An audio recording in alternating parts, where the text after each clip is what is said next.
Hello, আসসালামু আলাইকুম। গত পর্বে দেখাইছিলাম যে আমরা খালিশপুরে নয়াভাটিয়া পাখিরহাটে গিয়েছিলাম।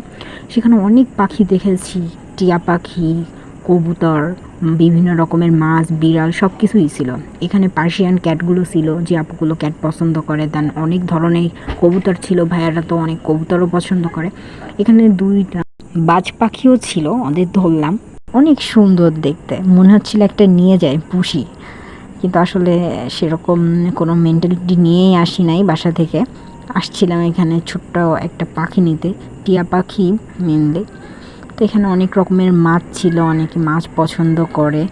তা দেন অনেক পাখি দেখলাম, ভালো লাগলো ব্যাপারটা। হ্যাঁ, চারিপাশে এত পাখি, কিচিরমিচির শব্দ। আর দেন এই যে পাখিটা দেখতে পাচ্ছেন, টিয়া পাখি, লোকটার ঘাড়ে উঠতেছে। হ্যাঁ, এই পাখিটাই হলো আমি নিয়ে আসছি। পাখিটা 2000 টাকা দাম নিয়েছিল আমাদের কাছে। ওনার কাছে দুইটা ময়না পাখিও ছিল, এত সুন্দর কথা বলে, কিন্তু এত দাম। তো আর ওদিকে পা বাড়ালাম না, টিয়া পাখিটা নিয়ে বাসায় চলে আসলাম। তো সবাই ভালো থাকবেন, আল্লাহ হাফেজ।